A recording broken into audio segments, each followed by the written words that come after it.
भाई बिल्कुल फोकस के साथ शुरू करते हैं। आपका इकोनॉमिक्स का सवाल गवर्नमेंट बजटिंग और अकाउंटिंग क्लासिफिकेशन पार्ट बेस्ड है। चलिए इसका एटॉमिक लेवल पोस्टमार्टम करते हैं। Part 1 deep concept explanation high quality terminology. इस क्वेश्चन का कॉन्सेप्ट है गवर्नमेंट रिसीट्स का क्लासिफिकेशन। जब भी गवर्नमेंट के पास पैसा आता है तो use two parameters part test किया जाता है लायबिलिटी जनरेशन और asset reduction. 1 revenue receipts non redeemable inflows. Revenue receipts वो पैसा है जो सरकार के पास आता है लेकिन सरकार पर कोई बोझ लायबिलिटी नहीं डालता और ना ही सरकार की कोई प्रॉपर्टी एसेट कम काटा है। इसका नेचर रेगुलर और रिकरिंग होता है। डीप डिटेल डिविडेंड और प्रॉफिट हमेशा रेवेन्यू रिसीट होता है क्योंकि ये सरकार की इन्वेस्टमेंट पर मिलने वाला रिटर्न है ना कि इन्वेस्टमेंट की सेल। पेनल्टीज और फाइन्स नॉन टैक्स रेवेन्यू का पार्ट है। 2 कैपिटल रिसीट्स स्ट्रक्चरल इनफ्लोज। ये वो पैसा है जो या तो सरकार पर उधार डेट चढ़ा देता है या फिर सरकार की किसी कंपनी प्रॉपर्टी को बेचकर डिसइन्वेस्टमेंट आता है। डीप डिटेल अगर सरकार लोन लेती है तो वो डेट कैपिटल रिसीट है। अगर सरकार अपनी शेयर्स बेचती है डिसइन्वेस्टमेंट तो वो नॉन डेट कैपिटल रिसीट है। पार्ट 2 द टेस्ट वही क्वेश्चन आपके लिए। ए फ्लैट आप बिना ऊपर देखे इस सवाल को सॉल्व करने की कोशिश कीजिए। Question: A state government receives 4,000 crore rupees as dividend from a public sector electricity enterprise and 1,200 crore rupees as penalty from illegal mining cases. No liability or asset change occurs. This inflow will be classified as A. Public account receipts. B. Capital receipts. C. Non-debt capital receipts. D. Revenue receipts. अपने दिमाग में answer lock कीजिए और logic check कीजिए। Part 3 360 degrees postmortem and missing details atomic analysis. UPSC अक्सर यहाँ confuse करता है। चलिए ऑप्शंस का पोस्टमार्टम करते हैं। ऑप्शन A गलत क्यों है? पब्लिक अकाउंट आर्टिकल 266(2) में वो पैसा जाता है जहां सरकार सिर्फ एक बैंकर और कस्टोडियन है। जैसे आपका पीएफ प्रोविडेंट फंड वो पैसा सरकार का नहीं है, वापस करना है। लेकिन डिविडेंड और पेनल्टी तो सरकार की अपनी कमाई है, इसलिए ये पब्लिक अकाउंट नहीं हो सकता। ऑप्शन बी और सी गलत क्यों है?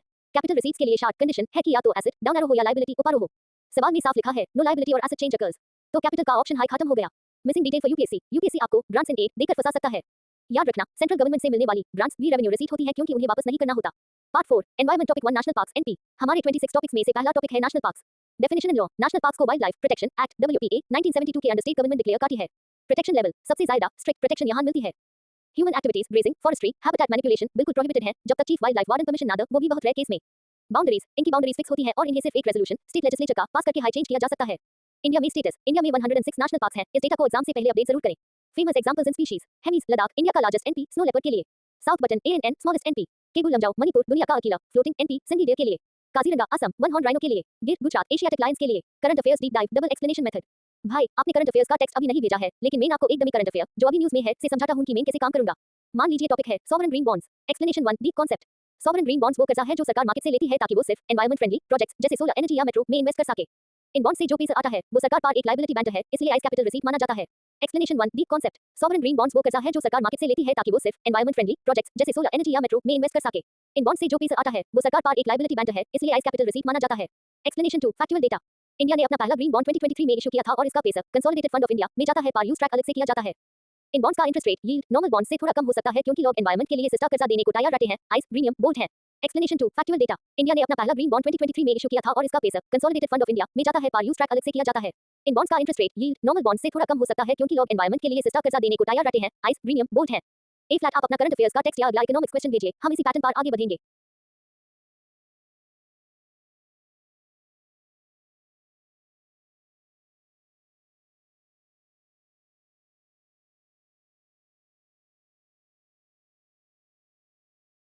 भाई मेन समझ गया। मेरी गलती थी कि मैंने डमी करंट अफेयर दिया। ऐप से मेन सिर्फ वही करंट अफेयर समझूंगा जो आप कॉपी पेस्ट करके रोज। पहले नेशनल पार्क टॉपिक 1 को पूरी यूपीएससी डेप्थ के साथ फिनिश करते हैं जैसा आपने कहा, प्रोसीजर स्टैट्स और नए अपडेट्स के साथ। Environment topic 1 national park deep analysis. 1 designation का प्रोसीजर कैसे बैंटर है। नेशनल पार्क डिक्लेयर करने की पावर स्टेट गवर्नमेंट के पास होती है, लेकिन सेंट्रल गवर्नमेंट भी कुछ केसेस में कर सकती है। इनिशियल नोटिफिकेशन स्टेट गवर्नमेंट एक एरिया को नोटिफाई करती है जिसका इकोलॉजिकल, फॉनल या फ्लोरल इंपॉर्टेंस हो। सेटलमेंट ऑफ राइट्स ये सबसे इंपॉर्टेंट स्टेप है। एक कलेक्टर अपॉइंट किया जाता है जो चेक करता है कि असमीन पार्क किसी लोकल बैंक का हक राइट तो नहीं है। नेशनल पार्क में सारे राइट्स खत्म कर दिए जाते हैं या रिलोकेट किए जाते हैं। वाइल्ड लाइफ सेंचुरी में राइट्स अलाउड हो सकते हैं, एनपी में नहीं। फाइनल नोटिफिकेशन जब सारे क्लेम सेटल हो जाते हैं तब स्टेट गवर्नमेंट फाइनल नोटिफिकेशन निकालती है। बाउंड्री ऑल्ट्रेशन नेशनल पार्क की बाउंड्री को बदलने के लिए national board for wild life NBWL की अप्रूवल और स्टेट असेंबली का रेजोल्यूशन जरूरी है। 2 national parks statistics and facts. सबसे ज्यादा नेशनल पार्क्स मध्य प्रदेश 11 में सबसे ज्यादा है, उसके बाद अंडमान एंड निकोबार 9 और असम 7 का नंबर आता है। सबसे कम 0 पंजाब जैसे स्टेट्स में कोई नेशनल पार्क नहीं है। रिसेंटली एडेड न्यूएस्ट असम के 2 नए पार्क्स रेमुना 6 और डीन पिटकाई 7। मध्य प्रदेश का कुनो नेशनल पार्क न्यूज में है चीटर इंट्रोडक्शन की वजह से। 3 extra edge for UPSC. No human activity NP के अंदर ग्रेजिंग पशु चरना बिल्कुल माना है। मरीन नेशनल पार्क्स इंडिया में 6 मरीन नेशनल पार्क्स हैं, e.g. Mahatma Gandhi marine NP in ANN। Floating national park Keibul Lamjao Manipur दुनिया का इकलौता फ्लोटिंग पार्क है जो फुंडीज घास के तहत हुए द्वीप पर बना है। ए फ्लैट आपका टर्न है। भाई अब आप मुझे नीचे दी गई 2 चॉइसेस भेजिए। इकोनॉमिक्स का अगला क्वेश्चन प्लस एक्सप्लेनेशन जिसे मेन 4 पार्ट्स में तोड़कर समझूंगा। करंट अफेयर का टेक्स्ट जो आप मैगजीन से कॉपी करोगे जिसे मेन डबल एक्सप्लेनेशन और स्टैटिक।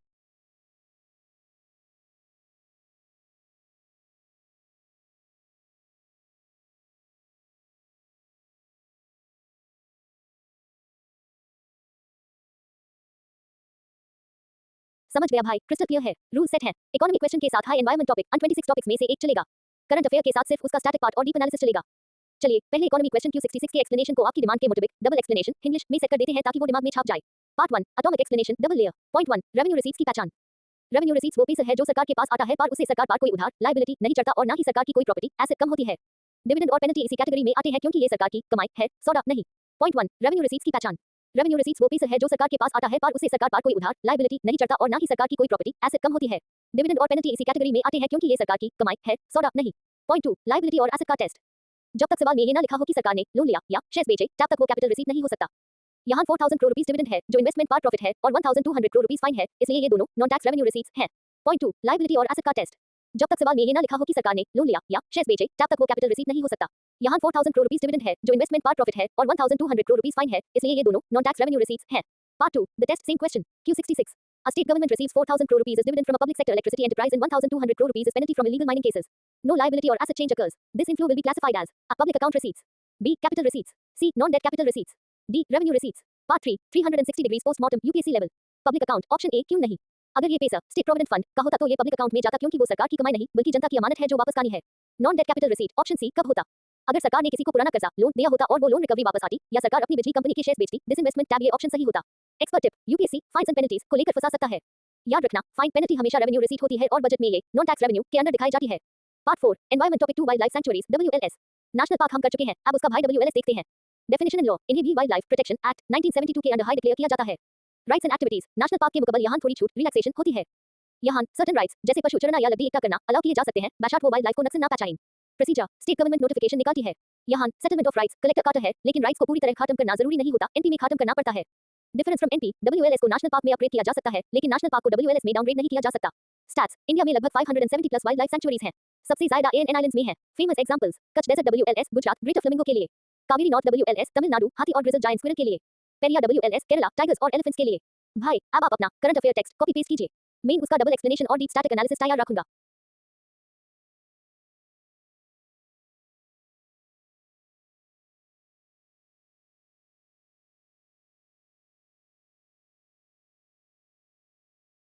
भाई best battery energy storage systems का यह टॉपिक इंडिया के एनर्जी ट्रांजिशन के लिए ऑक्सीजन की तरह है। इसका डीप एनालिसिस करते हैं। Part 1 current affair deep dive double explanation layer. Point 1 base की जरूरत दी इंटरमिटेंसी प्रॉब्लम। सोलर और विंड एनर्जी सस्ती तो है लेकिन ये तभी मिलती है जब धूप हो या हवा चले इंटरमिटेंसी। बेस एक बड़ी बैटरी की तरह है जो फालतू बिजली को स्टोर कर लेती है और रात को या पीक टाइम पावर सप्लाई करती है ताकि ग्रिड स्टेबल रहे। पॉइंट 1 बेस की जरूरत दी इंटरमिटेंसी प्रॉब्लम। सोलर और विंड एनर्जी सस्ती तो है लेकिन ये तभी मिलती है जब धूप हो या हवा चले इंटरमिटेंसी। बेस एक बड़ी बैटरी की तरह है जो फालतू बिजली को स्टोर कर लेती है और रात को या पीक टाइम पावर सप्लाई करती है ताकि ग्रिड स्टेबल रहे। पॉइंट 2 इंडिया के टारगेट्स और पॉलिसी 500 गीगावाट्स मिशन। इंडिया का एम 2030 तक 500 गीगावाट्स नॉन फॉसिल कैपेसिटी का है। इसको सपोर्ट करने के लिए 2032 तक 47 गीगावाट्स बेस इंस्टॉल करने का प्लान है। सरकार वायबिलिटी गैप फंडिंग VGF और इंटरस्टेट ट्रांसमिशन चार्जेस पर वेवर माफी दे रही है ताकि बेस्ट प्रोजेक्ट से दें। पॉइंट 2 इंडिया के टारगेट्स और पॉलिसी 500 गीगावाट्स मिशन। इंडिया का एम 2030 तक 500 गीगावाट्स नॉन फॉसिल कैपेसिटी का है। इसको सपोर्ट करने के लिए 2032 तक 47 गीगावाट्स बेस इंस्टॉल करने का प्लान है। सरकार वायबिलिटी गैप फंडिंग VGF और इंटरस्टेट ट्रांसमिशन चार्जेस पर वेवर माफी दे रही है ताकि बेस्ट प्रोजेक्ट से दें। पॉइंट 3 GEAPP और partnerships the global context. GEAPP global energy alliance for people and planet COP26 में लॉन्च हुआ था रॉकफेलर और IKEA फाउंडेशन के साथ। ये अलायंस $10 बिलियन के साथ डेवलपिंग नेशंस में बेस को सस्ता करने और टेक्निकल हेल्प देने के लिए बनाया गया है जिसमें दिल्ली का BSAS पायलट प्रोजेक्ट एक बड़ी मिसाल है। पॉइंट 3 GEAPP और partnerships the global context. GEAPP global energy alliance for people and planet COP26 में लॉन्च हुआ था रॉकफेलर और IKEA फाउंडेशन के साथ। ये अलायंस $10 बिलियन के साथ डेवलपिंग नेशंस में बेस को सस्ता करने और टेक्निकल हेल्प देने के लिए बनाया गया है जिसमें दिल्ली का BSAS पायलट प्रोजेक्ट एक बड़ी मिसाल है। Part 2 deep static analysis the 360 degrees perspective. UPSC के लिए स्टैटिक कॉन्टेक्स्ट समझना बहुत जरूरी है। 1 types of energy storage base के अलावा पंप हाइड्रो स्टोरेज PHS जब बिजली सस्ती हो पानी को ऊपर वाले रिजर्वॉयर में पंप करो और जब बिजली की जरूरत हो नीचे गिरकर टरबाइन चलाओ। फ्लाईव्हील्स काइनेटिक एनर्जी स्टोर करते हैं। Green hydrogen excess renewable energy से हाइड्रोजन बनाओ और बाद में फ्यूल सेल में यूज करो। 2 critical minerals the real challenge. Base के लिए लिथियम कोबाल्ट निकल और ग्राफाइट चाहिए। प्रॉब्लम इनका कंट्रोल चाइना के पास जायदा है। इंडियाज मूव इंडिया ने काबिल खनिज विदेश इंडिया लिमिटेड बनाया है और अर्जेंटीना ऑस्ट्रेलिया से लिथियम डील कर रहा है। JNK और छत्तीसगढ़ में लिथियम रिजर्व्स की खोज भी इसीलिए न्यूज में थी। 3 constitutional regulatory framework electricity act 2003 India में पावर सेक्टर को गवर्न करता है। प्लीज स्कीम मोबाइल की तरह बैटरीज बनाने के लिए भी सरकार प्रोडक्शन लिंक्ड इंसेंटिव देती है। Advance chemistry cell ACC। Part 3 UPSC prelims keep in mind quick facts. VGF viability gap funding ये टैब दी जाती है जब कोई प्रोजेक्ट इकोनॉमिकली फीजिबल नहीं होता पर सोशली जरूरी होता है। 7 Sudanese pounds clean and affordable energy base इसको डायरेक्टली हिट करता है। माइक्रोग्रिड्स छोटे एरियाज जैसे रिमोट विलेज में बेस से पूरा सिस्टम चले जा सकता है बिना मेन ग्रिड के। भाई अगला इकोनॉमिक्स का क्वेश्चन और एनवायरमेंट का टॉपिक 3 कंजर्वेशन रिजर्व्स शुरू करें।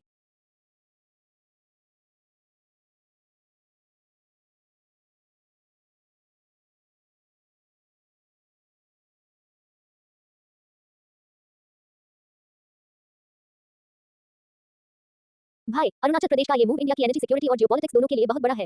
इस टॉपिक का एक भी एटम नहीं छोड़ेंगे। Part 1 current affair deep dive double explanation layer. Point 1 2025-35 decade of hydro power.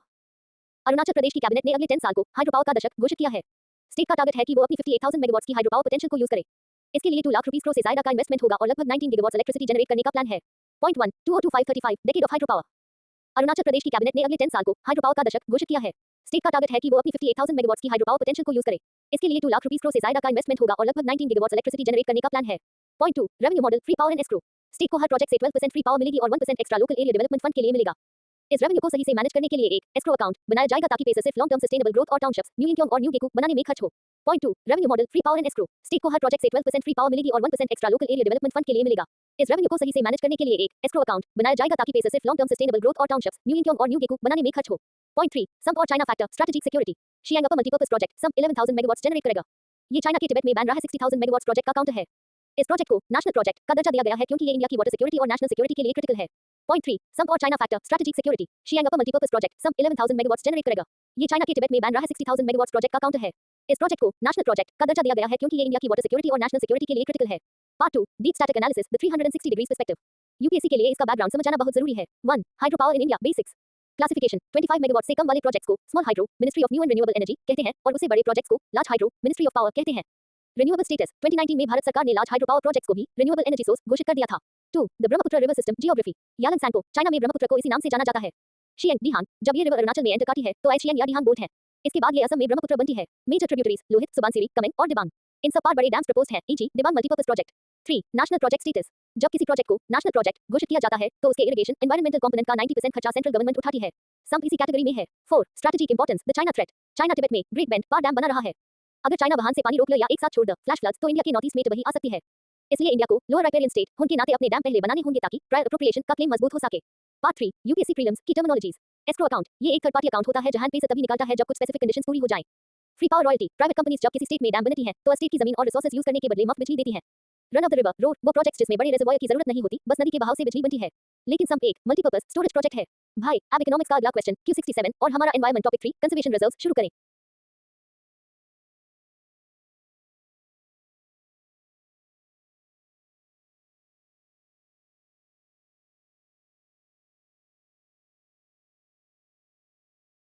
भाई ये टॉपिक बहुत हाई जबरदस्त है क्योंकि इसमें इंडियन रेलवेज, रशिया और इंडिया का 3 स्टेज न्यूक्लियर प्रोग्राम तीनों आपस में जड़ गए हैं। मेन तुम्हारे बेसिक लेवल को ध्यान में रखते हुए इसका पूरा पोस्टमार्टम काटा हूं। Part 1 current affair deep dive double explanation layer.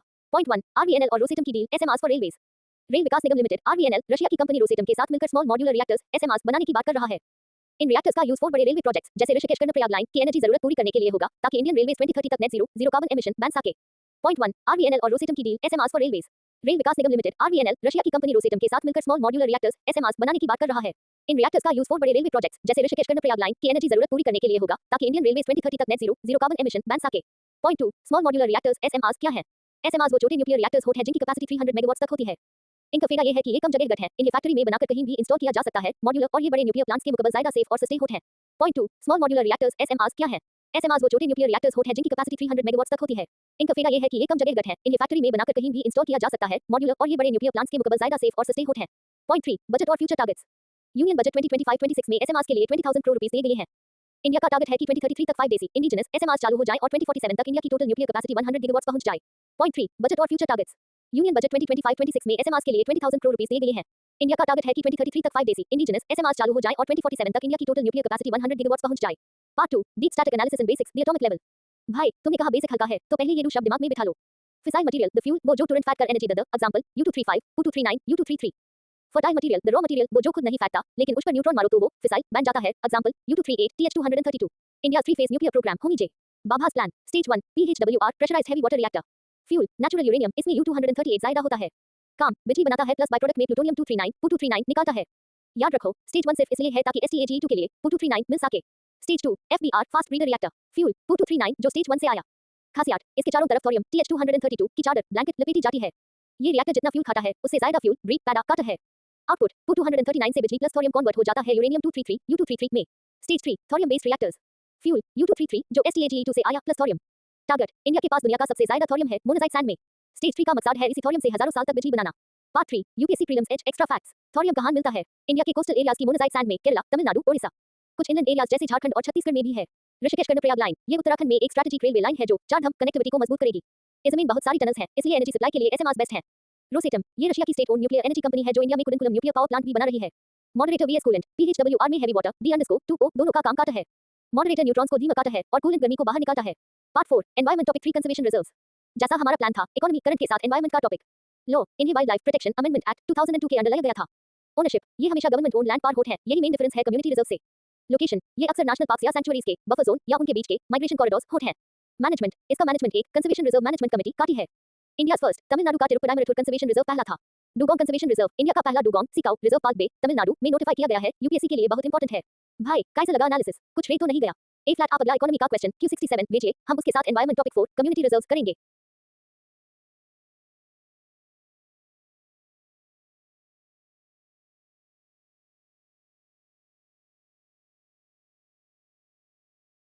भाई बिहार के लिए ये एक बहुत बड़ा माइलस्टोन है। अभी तक नॉर्थ इंडिया में एटॉमिक प्लांट्स लिमिटेड थी, लेकिन बिहार का पहला न्यूक्लियर प्लांट स्टेट की इंडस्ट्रियल किस्मत बदल सकता है। इसका पूरा पोस्टमार्टम करते हैं। Part 1 current affair deep dive double explanation layer. Point 1 Bihar first atomic plant and nuclear energy mission. Union budget 2025-26 के nuclear energy mission 20,000 crore rupees allocation के अंडर बिहार पहले 6 स्टेट्स में शामिल हो गया है, जहां 9 न्यूक्लियर प्लांट्स लगाए जाएंगे। इसका मकसद बिहार को क्लीन, रिलायबल और सस्ती बिजली देना है ताकि वहां की इंडस्ट्रीज को बूस्ट मिल सके। Point 1 Bihar first atomic plant and nuclear energy mission. Union budget 2025-26 के nuclear energy mission 20,000 crore rupees allocation के अंडर बिहार पहले 6 स्टेट्स में शामिल हो गया है, जहां 9 न्यूक्लियर प्लांट्स लगाए जाएंगे। इसका मकसद बिहार को क्लीन, रिलायबल और सस्ती बिजली देना है ताकि वहां की इंडस्ट्रीज को बूस्ट मिल सके। पॉइंट 2 एसएमआरस और बैटरी स्टोरेज का कॉम्बो। बिहार में लगने वाला ये plant small modular reactors SMRs technique पर बेस हो सकता है, जो बड़े प्लांट्स के मुकाबले ज्यादा सेफ और फ्लेक्सिबल होते हैं। इसके साथ हाई सरकार ने 1000 मेगावाट बैटरी स्टोरेज प्रोजेक्ट को भी अप्रूवल दी है ताकि ग्रिड स्टेबल रहे और रिन्यूएबल एनर्जी सोलर विंड को न्यूक्लियर एनर्जी के साथ अच्छी से मिक्स किया जा सके। पॉइंट 2 एसएमआरस और बैटरी स्टोरेज का कॉम्बो। बिहार में लगने वाला ये plant small modular reactors SMRs technique पर बेस हो सकता है, जो बड़े प्लांट्स के मुकाबले ज्यादा सेफ और फ्लेक्सिबल होते हैं। इसके साथ हाई सरकार ने 1000 मेगावाट बैटरी स्टोरेज प्रोजेक्ट को भी अप्रूवल दी है ताकि ग्रिड स्टेबल रहे और रिन्यूएबल एनर्जी सोलर विंड को न्यूक्लियर एनर्जी के साथ अच्छी से मिक्स किया जा सके। Part 2 deep static analysis and basics the atomic level. भाई यूपीएससी के लिए इसका स्टैटिक बैकग्राउंड बहुत इंपॉर्टेंट है, ध्यान से समझ आना। 1 SMR VS traditional reactors the basics. Capacity traditional reactor 700 1000 MW के होते हैं, जबकि एसएमआर 300 MW से कम के होते हैं। मैन्युफैक्चरिंग इन्हें फैक्ट्री में बनाकर मॉड्यूल की तरह साइट पर लाया जाता है। इससे कंस्ट्रक्शन टाइम और पैसा दोनों बचते हैं। सेफ्टी इनमें पैसिव सेफ्टी सिस्टम्स होते हैं, यानी अगर बिजली चली जाए या कोई गड़बड़ हो तो ये बिना किसी इंसान की मदद के खुद ठंड हो जाते हैं। 2 why Bihar geographical perspective. Bihar एक पावर डेफिसिट स्टेट रहा है, यहाँ कोल बेस्ड थर्मल प्लांट ज्यादा है। न्यूक्लियर प्लांट आने से कार्बन एमिशन कम होगा, क्लीन एनर्जी। बैटरी स्टोरेज इसलिए जरूरी है क्योंकि बिहार में फ्लड और वेदर इश्यूज रहते हैं, तो ग्रिड को सपोर्ट मिल जाएगा। 3 रेगुलेटरी बॉडीज बेसिक्स। इंडिया में न्यूक्लियर एनर्जी से जुड़ी 2 मेन बॉडीज हैं। एक एटॉमिक एनर्जी कमीशन, ये पॉलिसी बनाती है, head PM. Department of atomic energy, ये डायरेक्टली पीएमओ के अंडर काम करता है। NPCIL nuclear power corporation of India limited, ये प्लांट्स को ऑपरेट करती है। Part 3 India's nuclear map UPSC prelims facts. UPSC अक्सर मैच द फॉलोइंग में पूछता है, ये लिस्ट याद रखो। नरोरा उत्तर प्रदेश, बुलंदशहर बिहार का सबसे करीबी active plant. Rawatbhata Rajasthan, Kakrapar Gujarat, Tarapur Maharashtra India का पहला न्यूक्लियर प्लांट। काइगर कर्नाटका, कुडनकुलम कल्पिकम तमिलनाडु। कासबाट बिहार के इस प्लांट के लिए राजौली नवादा डिस्ट्रिक्ट का नाम पहले भी चर्चा में रहा है, हालांकि फाइनल साइट अनाउंसमेंट का वेट है। Part 4 summary for revision.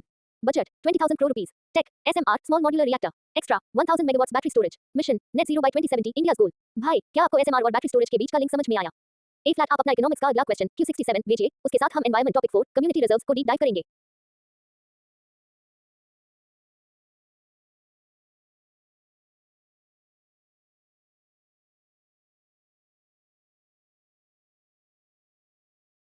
भाई बिल्कुल फाइल का मैथ करो। इस बार इकोनॉमिक्स का पोस्टमार्टम और एनवायरमेंट कंजर्वेशन रिजर्व की ऐसी डिटेल दूंगा कि यूपीएससी कहीं से भी सवाल पूछ लो, आपका गलत नहीं होगा। Part 1 atomic explanation double layer. Point 1 capital expenditure की पहचान एसेट क्रिएशन।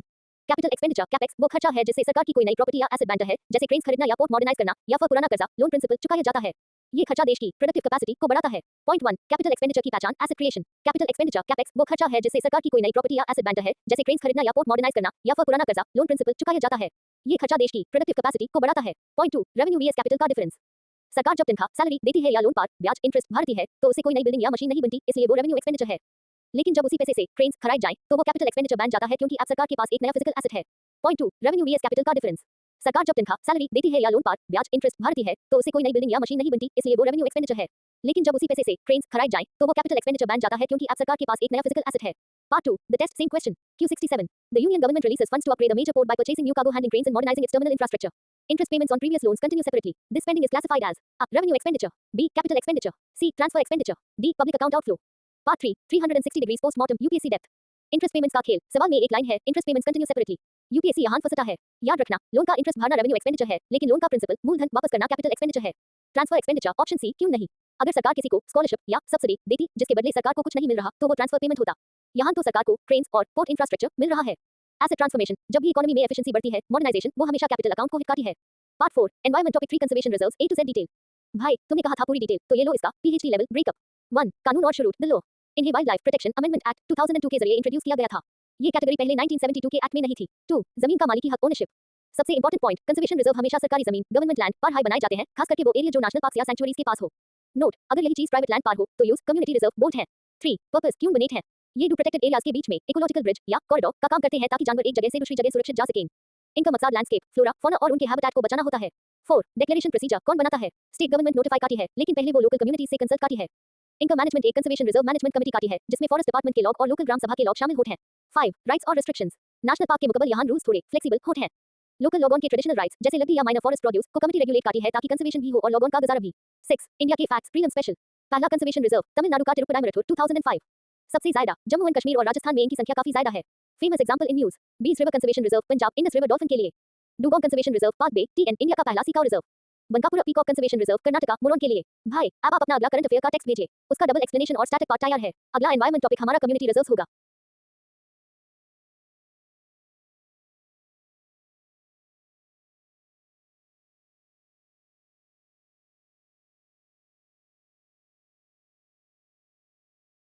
भाई ये आर्टिकल इंडिया के न्यूक्लियर फ्यूचर का सबसे बड़ा ब्लूप्रिंट है। इसमें डेटा बहुत ज्यादा है, इसलिए मैं एक भी डिजिट नहीं छोड़ूंगा और यूज टू डू बार समझूंगा ताकि दिमाग में फिट हो जाए। Part 1 current affair deep dive double explanation layer. Point 1 100 gigawatt target और SMRs the big shift. Union budget 2025-26 ने इंडिया का न्यूक्लियर टारगेट 8.18 गीगावाट से बढ़ाकर सीधा 100 गीगावाट कर दिया है, जो 2047 तक पूरा करना है। इसके लिए 20,000 करोड़ रुपीस एलोकेट किए गए हैं ताकि 2033 तक 5 स्मॉल मॉड्यूलर रिएक्टर्स एसएमआरस लगाए जा सकें और प्राइवेट सेक्टर को इसमें शामिल किया जा सके। पॉइंट 1 100 गीगावाट टारगेट और SMRs the big shift.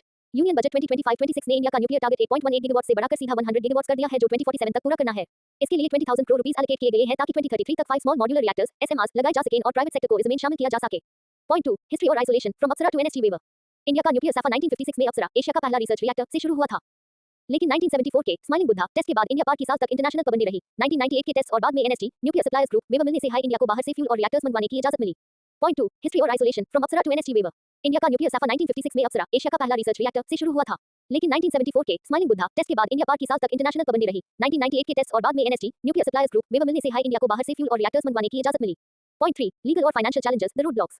India के सीएलएनआर 2010 लायबिलिटी लॉ की वजह से फॉरेन कंपनीज डार्ट है क्योंकि एक्सीडेंट होने पर सारी जिम्मेदारी अन पर आ सकती है। इसके अलावा एटॉमिक एनर्जी एक्ट 1962 में बैड लॉ जरूरी है ताकि प्राइवेट सेक्टर 49% एफडीआई के साथ एंट्री कर सके और न्यूक्लियर को रिन्यूएबल का दर्जा माइल ताकि टैक्स ब्रेक्स मिल सकें। पॉइंट 3 लीगल और financial challenges the road blocks. India के सीएलएनआर 2010 लायबिलिटी लॉ की वजह से फॉरेन कंपनीज डार्ट है क्योंकि एक्सीडेंट होने पर सारी जिम्मेदारी अन पर आ सकती है। इसके अलावा एटॉमिक एनर्जी एक्ट 1962 में बैड लॉ जरूरी है ताकि प्राइवेट सेक्टर 49% एफडीआई के साथ एंट्री कर सके और न्यूक्लियर को रिन्यूएबल का दर्जा माइल ताकि टैक्स ब्रेक्स मिल सकें। Part 2 deep static and basic analysis atomic level. भाई इस आर्टिकल में की टेक्निकल टर्म्स हैं, चलो उनका बेसिक समझते हैं। 1 की data points for prelims means per capita consumption. India का कंजम्पशन 1208 किलोवाट आवर्स है, जो चाइना 4600 और यूएस 12500 से बहुत पीछे है। कोल रिलायंस अभी भी इंडिया की 75% बिजली कोल से आती है। कोल को कम करने के लिए न्यूक्लियर हाई बेस लोड वो बिजली जो 24 घंटे मिलती रहे दे सकता है। करंट कैपेसिटी टोटल 480 गीगावाट्स में से रिन्यूएबल्स आधा है। पावर प्रोडक्शन में उनका कंट्रीब्यूशन सिर्फ 240 टेरावाट आवर्स है क्योंकि धूप हवा हमेशा नहीं होती। 2 legal terminology basics. CLNR 2010 civil liability for nuclear damage act. इसका मतलब है कि अगर न्यूक्लियर प्लांट में एक्सीडेंट हुआ तो नुकसान की भरपाई कौन करेगा। भारत का कानून सप्लायर को भी जिम्मेदार ठहराता है, जबकि इंटरनेशनल कानून सिर्फ ऑपरेटर एनपीसीआईएल को जिम्मेदार मानता है। एटॉमिक एनर्जी रेगुलेटरी बोर्ड ये इंडिया की न्यूक्लियर वॉचडॉग है। आर्टिकल कहता है कि आईज इंडिपेंडेंट बनाना चाहिए क्योंकि अभी ये उसी डिपार्टमेंट देख के अंदर है जिसे ये रेगुलेट करती है। 3 technological basics. PHWR pressurised heavy water reactor India की न्यूक्लियर बैकबोन। ये नेचुरल यूरेनियम यूज करता है। इंडिया ने आईज 220 मेगावाट से 700 मेगावाट कक्रापत तक स्केल किया है। वो 1000 ये रशियन डिजाइन के रिएक्टर्स हैं जो कुडनकुलम टीएन में लग रहे हैं। इन्हें एलडब्ल्यूआर लाइट वाटर रिएक्टर भी कहते हैं।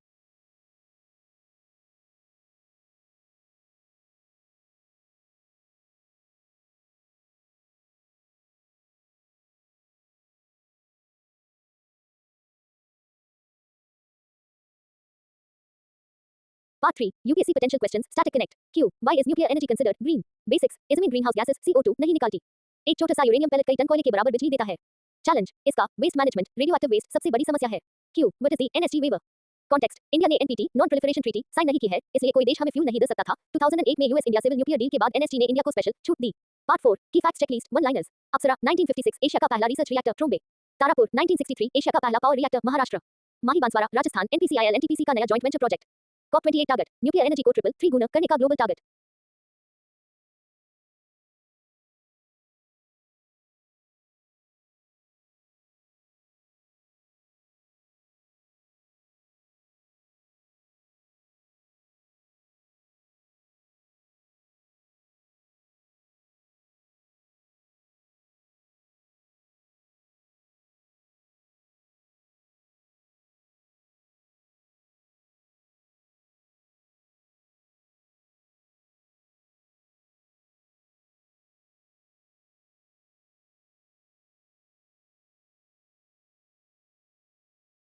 भाई ये न्यूज़ बहुत बड़ी है क्योंकि न्यूक्लियर एनर्जी जैसा सेंसिटिव सेक्टर अब प्राइवेट प्लेयर्स के लिए खुल रहा है।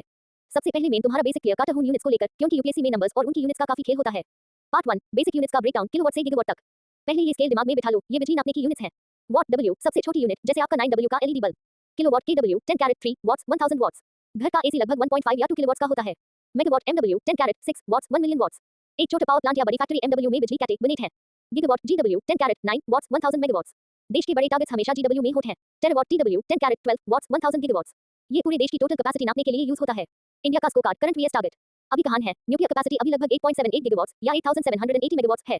2032 target 22.4 gigawatts. 2047 target 100 gigawatts. Part 2 current affair deep dive double explanation layer. Point 1 heavy water upgrade and private entry. India में पहली बार न्यूक्लियर एस्टैब्लिशमेंट ने किसी प्राइवेट कंपनी टीम इंडिया को हेवी वाटर डीओ अपग्रेड करने के प्रोसेस में शामिल किया है। पहले ये काम सिर्फ सरकारी छतरी के नीचे होता था। ए फ्लैट प्राइवेट प्लेयर्स डिस्टिलेशन प्रोसेस के कंपोनेंट्स बनाएंगे और टेस्ट करेंगे। Point 1 heavy water upgrade and private entry. India में पहली बार न्यूक्लियर एस्टैब्लिशमेंट ने किसी प्राइवेट कंपनी टीम इंडिया को हेवी वाटर डीओ अपग्रेड करने के प्रोसेस में शामिल किया है। पहले ये काम सिर्फ सरकारी छतरी के नीचे होता था। ए फ्लैट प्राइवेट प्लेयर्स डिस्टिलेशन प्रोसेस के कंपोनेंट्स बनाएंगे और टेस्ट करेंगे। पॉइंट 2 हेवी वाटर डीओ क्या है और इसका काम। हेवी वाटर रेगुलर पानी जैसा हाई होता है पर इसमें हाइड्रोजन की जगह उसका भारी आइसोटोप ड्यूटेरियम होता है। न्यूक्लियर रिएक्टर्स में ये दो काम करता है। 1 मॉडरेटर न्यूट्रॉन्स की स्पीड कम करना ताकि चेन रिएक्शन चलती रहे और 2 कूलेंट रिएक्टर की गर्मी को बाहर निकलना। पॉइंट 2 हेवी वाटर डीओ क्या है और इसका काम। हेवी वाटर रेगुलर पानी जैसा हाई होता है पर इसमें हाइड्रोजन की जगह उसका भारी आइसोटोप ड्यूटेरियम होता है।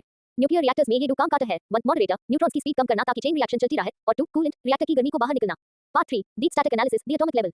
भाई यूपीएससी के लिए हेवी वाटर के बारे में ये डी पॉइंट्स याद रखना। 1 हेवी वाटर बोर्ड एचडब्ल्यूबी।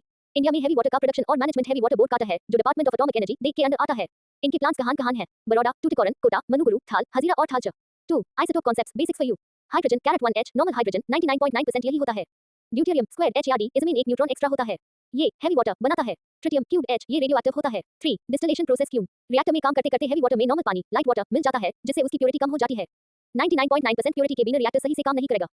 इसलिए डिस्टिलेशन करके यूज वापस उपयोग किया जाता है। टीम इंडिया इसी प्रोसेस के हार्डवेयर पर काम करेगी।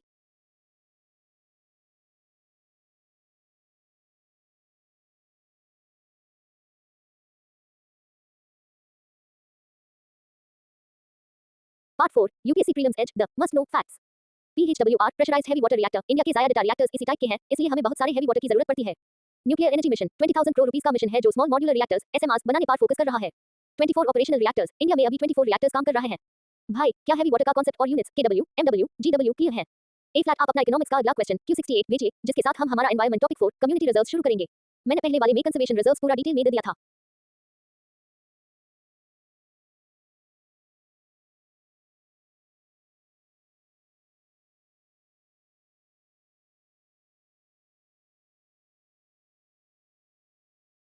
भाई ये करंट अफेयर यूपीएससी प्रीलिम्स के लिए गोल्ड माइन है क्योंकि इसमें डेटा और कॉन्सेप्ट दोनों का बहुत गहरा मिक्स है। मेन एकदम जीरो लेवल से शुरू करके हाई लेवल स्टैटिक तक ले जाऊंगा। पहले यूनिट्स और बेस क्लियर कर लो। इंस्टॉल कैपेसिटी मान लो आपने घर में 5 एसी लगवाए हैं ये आपकी कैपेसिटी है। एक्चुअल जनरेशन लेकिन आप एक वक्त पर सिर्फ 1 एसी चलेते हो ये आपका एक्चुअल यूसेज है। प्रॉब्लम इंडिया ने सोलर पैनल्स कैपेसिटी तो बहुत लगा दिए पर उनसे बिजली जनरेशन उतनी नहीं बन रही जितनी कोल से बनती है। Part 1 current affair deep dive double explanation layer. Point 1 50% milestone vs 30% reality.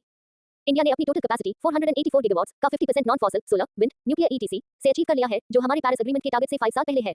लेकिन एक्चुअल सप्लाई में इनका हिस्सा अभी भी 30% से कम है क्योंकि कोल का इस्तेमाल अभी भी 75% बिजली बनाने में होता है। Point 1 50% milestone vs 30% reality. India ने अपनी टोटल कैपेसिटी 484 गीगावाट्स का 50% non fossil solar wind nuclear ETC से अचीव कर लिया है जो हमारे पेरिस एग्रीमेंट के टारगेट से 5 साल पहले है। लेकिन एक्चुअल सप्लाई में इनका हिस्सा अभी भी 30% से कम है क्योंकि कोल का इस्तेमाल अभी भी 75% बिजली बनाने में होता है। Point 2 capacity utilisation factor CUF का खेल। रिन्यूएबल्स सोलर विंड की बिजली कम होने का कारण उनका लो CUF है। सोलर का CUF सिर्फ अप्रोक्सीमेटली 20% है क्योंकि धूप सिर्फ दिन में होती है जबकि कोल का 60% और न्यूक्लियर का 80% है। इसका मतलब है कि कोल और न्यूक्लियर प्लांट लगातार बिजली दे सकते हैं पर सोलर नहीं। Point 2 capacity utilisation factor CUF का खेल। रिन्यूएबल्स सोलर विंड की बिजली कम होने का कारण उनका लो CUF है। सोलर का CUF सिर्फ अप्रोक्सीमेटली 20% है क्योंकि धूप सिर्फ दिन में होती है जबकि कोल का 60% और न्यूक्लियर का 80% है। इसका मतलब है कि कोल और न्यूक्लियर प्लांट लगातार बिजली दे सकते हैं पर सोलर नहीं। Point 3 ET index 2024 world economic forum. World economic forum WEF के एनर्जी ट्रांजिशन इंडेक्स 2024 में इंडिया की रैंक 63rd आई है। 2023 में 67th थी। टॉप 5 कंट्रीज हैं 1 Sweden, 2 Denmark, 3 Finland, 4 Switzerland, 5 France. ये इंडेक्स बताता है कि कौन सा देश कितनी तेजी से क्लीन एनर्जी की तरफ बढ़ रहा है। Point 3 ET index 2024 world economic forum. World economic forum WEF के एनर्जी ट्रांजिशन इंडेक्स 2024 में इंडिया की रैंक 63rd आई है। 2023 में 67th थी।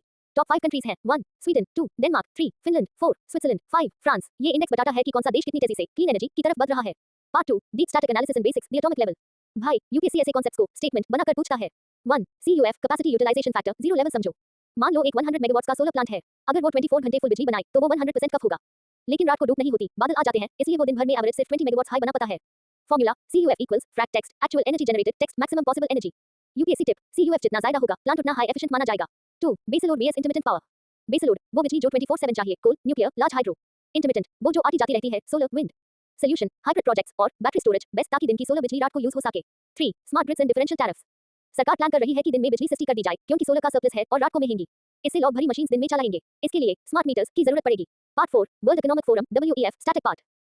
यूपीएससी के लिए WEF की रिपोर्ट्स बहुत इंपॉर्टेंट हैं। Headquarters Cologny Switzerland. Important reports 1 global gender gap report. 2 global risk report. 3 energy transition index 80 इसी में इंडिया 63rd है। 4 global competitiveness report. Part 5 India's NDC targets Paris agreement. Goal 2030 तक अपनी 50% installed capacity non fossil sources से लाना, जो हमने अभी अचीव कर लिया 2025 में हाई। नेट जीरो 2070 तक भारत को कार्बन न्यूट्रल बनाना है। Environment topic 4 community reserves. जैसा हमारा प्लान था इकोनॉमी करंट के साथ एनवायरमेंट का topic. Act wild life protection amendment act 2002। खास बात ये हमेशा प्राइवेट या कम्युनिटी लैंड पार डिक्लेयर किया जाता है। कंजर्वेशन रिजर्व सरकारी जमीन पार होता है। क्यों बनेट है जब लोकल लॉग या कोई संस्था अपनी जमीन पार वाइल्ड लाइफ को प्रोटेक्ट करना चाहती है तो सरकार यूज कम्युनिटी रिजर्व नोटिफाई करती है। मैनेजमेंट इसका पूरा कंट्रोल एक local community reserve management committee के पास होता है। इससे लोकल लोगों को कंजर्वेशन में मालिकाना हक मिलता है। इंडिया स्टेटस इंडिया में लगभग 200 प्लस कम्युनिटी रिजर्व्स हैं। एग्जांपल मेघालय में इनकी संख्या बहुत ज्यादा है क्योंकि वहां जमीन कम्युनिटीज की होती है। राजस्थान में बिश्नोई कम्युनिटी के एरियाज इसका बेहतरीन एग्जांपल है। भाई कैसा लगा 360 डिग्री एनालिसिस 80 इंडेक्स।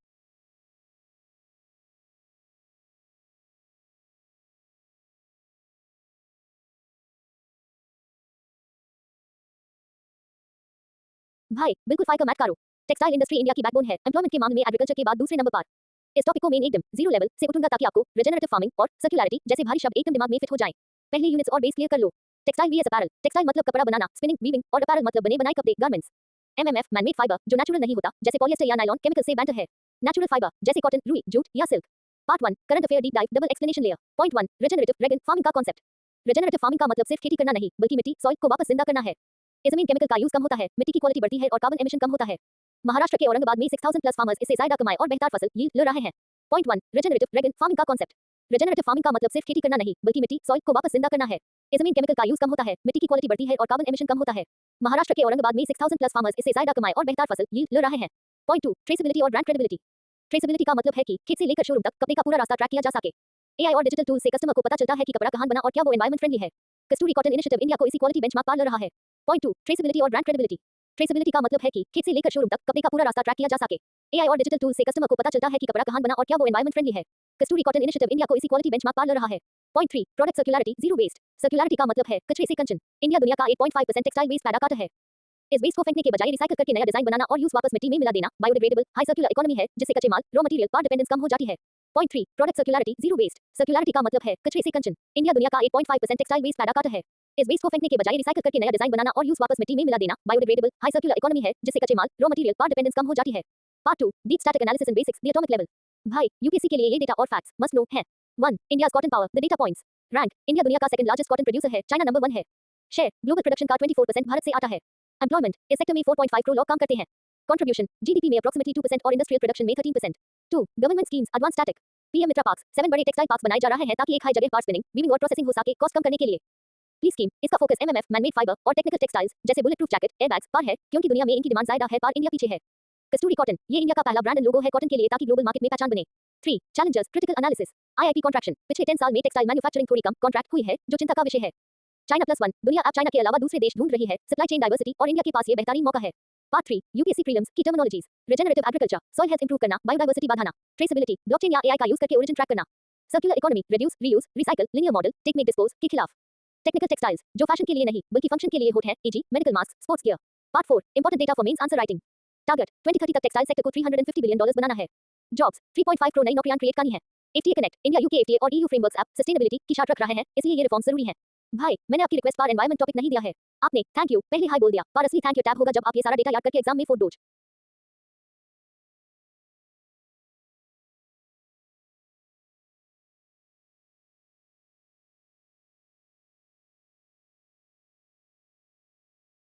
भाई ये इकोनॉमिक्स का सवाल यूपीएससी प्रीलिम्स के लिए फंडामेंटल पिलर है। कॉन्स्टिट्यूशन के नॉन फंड्स आर्टिकल 266 और 267 हमेशा न्यूज़ में रहते हैं।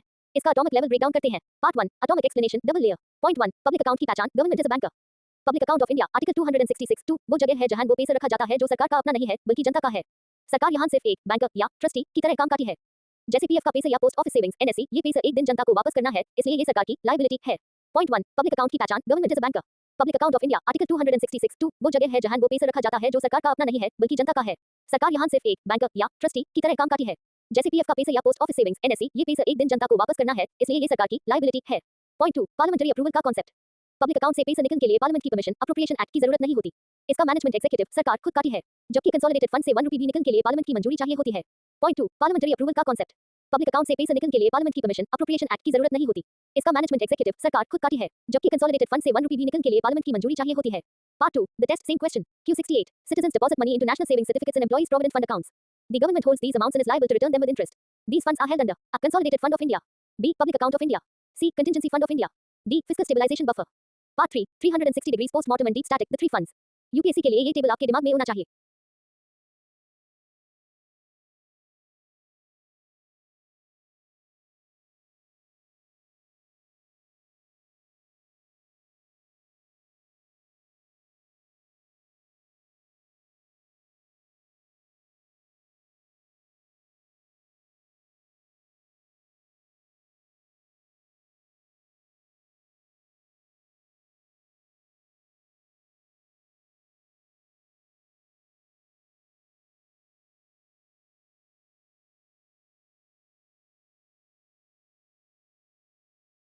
एटॉमिक डिटेल, रेमिटेंसेस, एक जगह से दूसरी जगह भेजा गया पैसा भी पब्लिक अकाउंट में जाता है। नेशनल स्मॉल सेविंग्स फंड एनएसएसएफ, इसका पैसा भी पब्लिक अकाउंट में होता है और सरकार आइज अक्सर अपना फिस्कल डेफिसिट भरने के लिए उधार के तौर पर यूज करती है।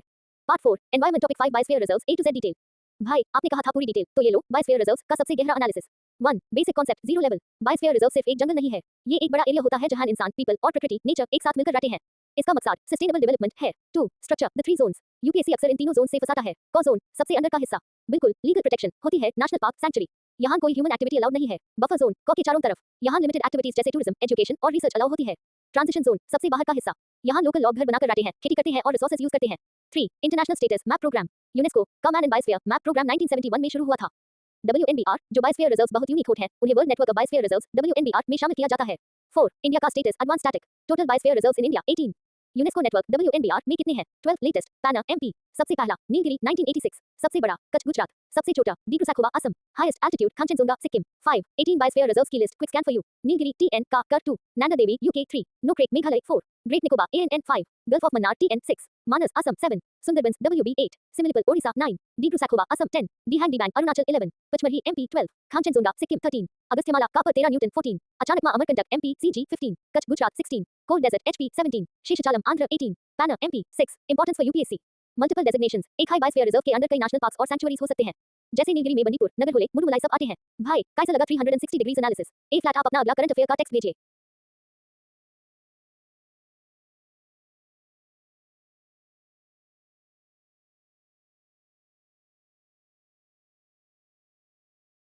भाई टेंशन मत लो, स्टार्लिंक की ये new science and technology space tech के लिए सुपर इंपॉर्टेंट है। मेन आइज एकदम जीरो लेवल बेसिक से लेकर प्रीलिम स्पेसिफिक स्टैटिक तक पूरा कवर करूंगा। एनवायरमेंट का एक शब्द भी नहीं आएगा, फोकस सिर्फ स्पेस टेक और करंट अफेयर्स पर रहेगा। Part 1, current affair deep dive, double explanation layer. Point 1, स्टार्लिंक की entry, the third player. Elon Musk की कंपनी स्पेसएक्स का प्रोजेक्ट स्टार्लिंक अब इंडिया में सैटेलाइट इंटरनेट दे सकेगा। इंडिया में ये लाइसेंस पेन वाली ये तीसरी थर्ड कंपनी है। इससे पहले यूटेलसैट ओन वेब, भारतीय एयरटेल बैट और जियो सैटेलाइट कम्युनिकेशंस को ये लाइसेंस मिल चुका है। Amazon का प्रोजेक्ट क्यूपर अभी भी लाइन में है। पॉइंट 1, स्टार्लिंक की entry, the third player. Elon Musk की कंपनी स्पेसएक्स का प्रोजेक्ट स्टार्लिंक अब इंडिया में सैटेलाइट इंटरनेट दे सकेगा। इंडिया में ये लाइसेंस पेन वाली ये तीसरी थर्ड कंपनी है। इससे पहले यूटेलसैट ओन वेब, भारतीय एयरटेल बैट और जियो सैटेलाइट कम्युनिकेशंस को ये लाइसेंस मिल चुका है। Amazon का प्रोजेक्ट क्यूपर अभी भी लाइन में है। पॉइंट 2, सैटेलाइट ब्रॉडबैंड का कॉन्सेप्ट। स्टार्लिंक कोई तार, केबल या मोबाइल टावर यूज नहीं करता, बल्कि आसमान से सीधा इंटरनेट बीम काटा है। ये सैटेलाइट टेक्नोलॉजी का यूज करके दुनिया के अनकॉर्नर में भी हाई स्पीड इंटरनेट पहुंचता है, जहां फाइबर ऑप्टिक केबल या टावर्स नहीं लगाए जा सकते, जैसे पहाड़ या रेगिस्तान। पॉइंट 2, सैटेलाइट ब्रॉडबैंड का कॉन्सेप्ट। स्टार्लिंक कोई तार, केबल या मोबाइल टावर यूज नहीं करता, बल्कि आसमान से सीधा इंटरनेट बीम काटा है। ये सैटेलाइट टेक्नोलॉजी का यूज करके दुनिया के अनकॉर्नर में भी हाई स्पीड इंटरनेट पहुंचता है, जहां फाइबर ऑप्टिक केबल या टावर्स नहीं लगाए जा सकते, जैसे पहाड़ या रेगिस्तान। Part 2, deep static and basic analysis, the atomic level. भाई प्रीलिम्स में सैटेलाइट ऑर्बिट्स और लेटेंसी पर सवाल आते हैं। चलो आज दिमाग में बिताते हैं। 1, LEO वर्सेस जियो, सबसे बड़ा बेसिक। स्टार्लिंक लियो लो अर्थ ऑर्बिट सैटेलाइट्स का यूज करता है। इनका डिफरेंस समझना बहुत जरूरी है। जियो स्टेशनरी अर्थ ऑर्बिट, ये धरती से 36,000 किलोमीटर ऊपर होते हैं। एक सैटेलाइट बहुत बड़ा एरिया कवर करता है, पर ये धरती से बहुत दूर होते हैं, इसलिए इंटरनेट स्लो हाई लेटेंसी हो जाता है। लियो लो अर्थ ऑर्बिट, ये धरती से सिर्फ 550 किलोमीटर से 1200 किलोमीटर ऊपर होते हैं। ये धरती के पास है, इसलिए इंटरनेट सुपर फास्ट होता है। स्टार्लिंक इसी का यूज करता है। 2, लेटेंसी क्या है? एटॉमिक डिटेल, सिंपल लेवल, जब आप इंटरनेट पर क्लिक करते हो और डेटा वापस आता है, उस जो टाइम लगता है यूज लेटेंसी कहते हैं। लियो का फेरा, चूंकि स्टार्लिंक के सैटेलाइट्स धरती के बहुत पास है, डेटा को आने जाने में कम टाइम लगता है, इसलिए लेटेंसी कम होती है, fast response. 3, satellite constellation. Starlink कोई एक सैटेलाइट नहीं है, बल्कि हजारों छोटे-छोटे सैटेलाइट्स का एक जाल कॉन्स्टलेशन है। ये सैटेलाइट्स आपस में लेजर लिंक के जरिए बात करते हैं ताकि बिना किसी ग्राउंड स्टेशन के पूरी दुनिया में इंटरनेट फैले जा सके। Part 3, prelim specific quick check data. Regulator, India में सैटेलाइट इंटरनेट का licence Department of Telecommunications DoT देता है और space related clearance IN space, Indian national space promotion and authorisation Centre देता है। स्पेसएक्स, स्टार्लिंक को स्पेसएक्स ने बनाया है। स्पेसएक्स का फॉल्कन 9 रॉकेट एक बार में की सारे सैटेलाइट्स लॉन्च करने के लिए फेमस है। कैसलर सिंड्रोम, डेंजर, जब लीओ में बहुत सारे सैटेलाइट्स हो जाते हैं तो उनके टिपरिंग का डर रहता है जिससे स्पेस में कचरा डेब्रिस बच जाता है। यूपीएससी इस टर्म को पूछ सकता है। Part 4 key facts for revision. Licence holder 1 Eutelsat OneWeb, licence holder 2 Jio satellite, licence holder 3 Starlink, waiting Amazon Kuiper, technology LEO satellites, speed fibre optic जैसी हाई स्पीड। भाई सैटेलाइट इंटरनेट का ये सिस्टम समझ आया? ये जमीन फाइबर केबल की तरह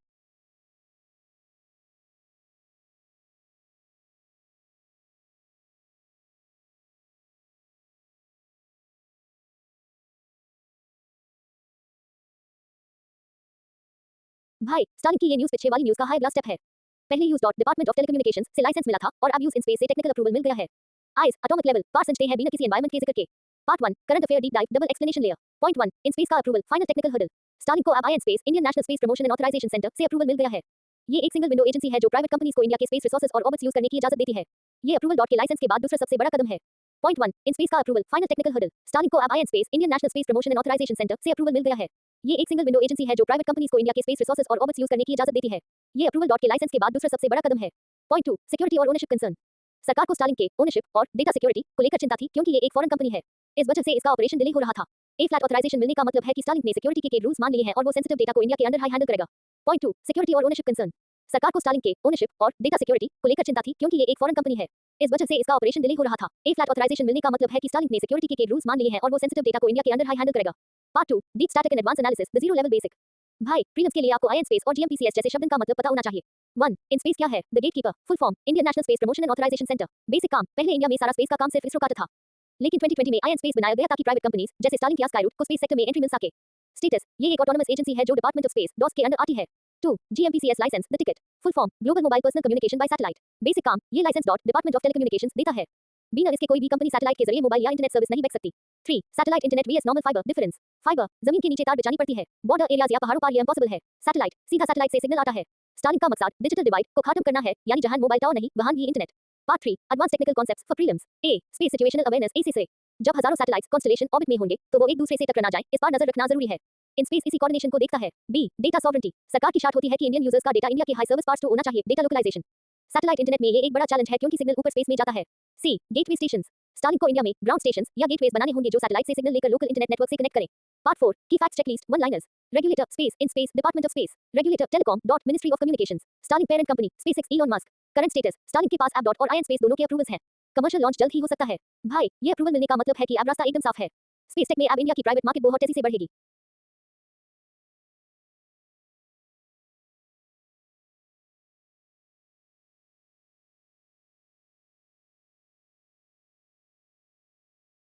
भाई गलती हो गई, ऐप से मेन strictly two bar explanation double layer वाला रूट फॉलो करूंगा ताकि हर पॉइंट दिमाग में फिट हो जाए।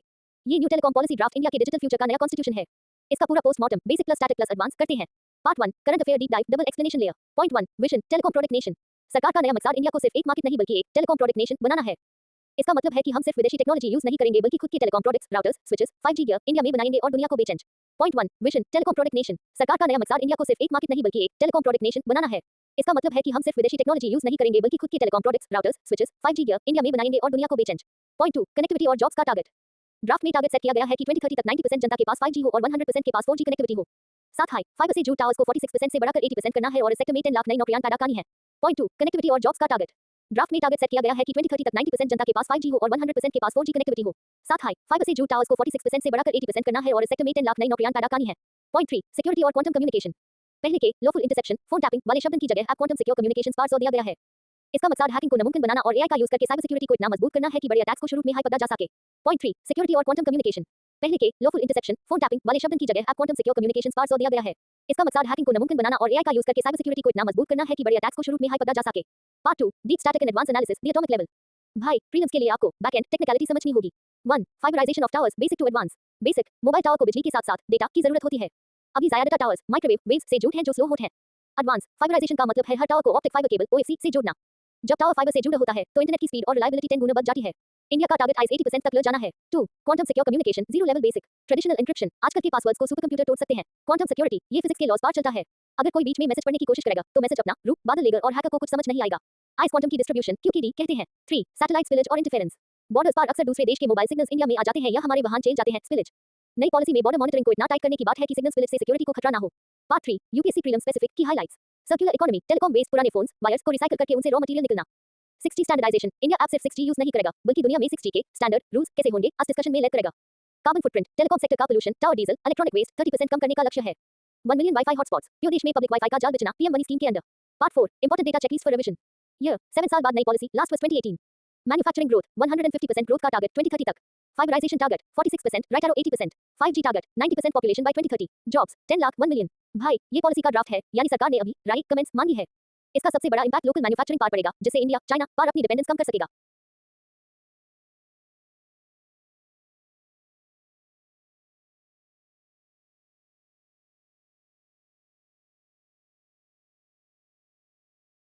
भाई आइसो की ये रेल कनेक्टिविटी सिर्फ एक ट्रैक नहीं है, ये जियोपॉलिटिक्स और नेशनल इंटीग्रेशन का एक बहुत बड़ा पिलर है। चलो इस करंट अफेयर का ऑनियन पील प्याज के छिलके की तरह एक एक लेयर उतारते हैं और इसका डीप एटॉमिक पोस्टमार्टम करते हैं। Part 1, current affair deep dive double explanation layer. Point 1, Aizawl the fourth NE capital on rail map. Mizoram की कैपिटल आइजोल अब इंडियन रेलवेज के नेशनल नेटवर्क से जुड़ गई है बाय बारहवीं साइरन लाइन। इसके साथ हाई आइजोल नॉर्थ ईस्ट की चौथी फोर्थ ऐसी कैपिटल बन गई है जहां रेल पहुंची है। इससे पहले गुवाहाटी, असम, अगरतला, त्रिपुरा और ईटानगर, अरुणाचल हाई जूट थे। Point 1, Aizawl the fourth NE capital on rail map. Mizoram की कैपिटल आइजोल अब इंडियन रेलवेज के नेशनल नेटवर्क से जुड़ गई है बाय बारहवीं साइरन लाइन। इसके साथ हाई आइजोल नॉर्थ ईस्ट की चौथी फोर्थ ऐसी कैपिटल बन गई है जहां रेल पहुंची है। इससे पहले गुवाहाटी, असम, अगरतला, त्रिपुरा और ईटानगर, अरुणाचल हाई जूट थे। पॉइंट 2, बारहवीं Sairang new line technical details. ये रेल लाइन 51.38 किलोमीटर लंबी है जिसे 4 सेक्शंस में बांटा गया है। बारहवीं जो पहले से जुड़ा था से साइरन जो आइजोल के पास है तक ये लाइन 2025 तक पूरी तरह ऑपरेट होने लगेगी। इसका 16.72 किलोमीटर वाला बारहवीं हॉटॉय सेक्शन 2024 में हाई चालू हो चुका है। पॉइंट 2, बारहवीं Sairang new line technical details. ये रेल लाइन 51.38 किलोमीटर लंबी है जिसे 4 सेक्शंस में बांटा गया है। बारहवीं जो पहले से जुड़ा था से साइरन जो आइजोल के पास है तक ये लाइन 2025 तक पूरी तरह ऑपरेट होने लगेगी। इसका 16.72 किलोमीटर वाला बारहवीं हॉटॉय सेक्शन 2024 में हाई चालू हो चुका है। Part 2, deep static and advance analysis the atomic layers. भाई अब इसका एडवांस स्टैटिक छिलका उतार है। Layer 1, geography and terrain challenges, zero level basic. Himalayan foothills, Mizoram का रास्ता बहुत पहाड़ी और फ्रैजाइल है। यहाँ रेल पटरी बिछना बहुत बड़ा इंजीनियरिंग टास्क है क्योंकि ये साइस्मिक जोन भी सबसे ज्यादा अर्थक्वेक वाला जोन में आता है। टनल्स और ब्रिजेस, आइस 51 किलोमीटर की लाइन में 32 टनल्स और 55 बड़े ब्रिजेस हैं। इससे आप अंदाजा लगा सकते हो कि ट्रेन कितना कठिन है। Layer 2, connectivity vision the seven sisters network. सरकार का टारगेट है कि नॉर्थ ईस्ट की सारी 8 Capitals seven sisters plus Sikkim को ब्रॉड गेज रेल से जोड़ा जाए। मणिपुर, जिरीबम इम्फाल लाइन दुनिया का सबसे ऊंचा पियर ब्रिज यहां बन रहा है। सिक्किम, सिवोक्रांको लाइन सिक्किम को पहली बार रेल से जोड़ेगी। मेघालय कॉन्फ्लिक्ट, यहाँ काम लोकल प्रेशर ग्रुप्स के एसयूईटीसी की वजह से रुका है क्योंकि उन्हें डर है कि रेल आने से बाहर के लोग इलीगल इमिग्रेंट्स बच जाएंगे। Layer 3, strategic and economic importance advance. Act east policy, Mizoram से ये रेल लाइन आगे चलकर कलाडन मल्टीमोडल ट्रांजिट ट्रांसपोर्ट प्रोजेक्ट को सपोर्ट करेगी जो इंडिया को म्यांमार और साउथ ईस्ट एशिया से जोड़ेगा। सिक्योरिटी, बॉर्डर एरियाज तक आर्मी और हेवी सप्लाईज पहुंचने के लिए ये लाइन क्रिटिकल है। Part 3, UPSC prelims, keep in mind quick facts. बारहवीं, मिजोरम का एक मेट्रो एंट्री पॉइंट था पहले। साइरन, ये आइजोल का सैटेलाइट टाउन है। रेल स्टेशन यहीं तक आएगा क्योंकि आइजोल बहुत ऊंचाई पर है। Status table as of now, Assam Guwahati connected, Tripura Agartala connected, Arunachal Itanagar Naharlagun connected, Mizoram Aizawl connected trial successful, Manipur Nagaland Sikkim Meghalaya pending under construction. Part 4, second photo connect Kashmir rail link. भाई आपकी फोटो में नीचे श्रीनगर जम्मू दिल्ली रेल लिंक का भी जिक्र है। USBRL project. USBRL Udhampur Srinagar Baramulla rail link. Anji Khad bridge, India का पहला cable stayed rail bridge. Chenab bridge, दुनिया का सबसे ऊंचा rail arch bridge, Eiffel tower से भी ऊंचा। सिग्निफिकेंस, ये कश्मीर टू कन्याकुमारी K2K को रेल से डायरेक्टली जोड़ देगा। Part 5, summary checklist revision. Mizoram capital Aizawl, project name बारहवीं Sairang new line, length 51.38 kilometre, north east sequence, fourth capital, challengers, seismic zone B, tunnels, local opposition in Meghalaya. भाई कैसा लगा ऑनियन स्टाइल ब्रेकडाउन? मैंने current के साथ साथ पूरा नॉर्थ ईस्ट रेल स्टैटिक और कश्मीर लिंक भी कवर।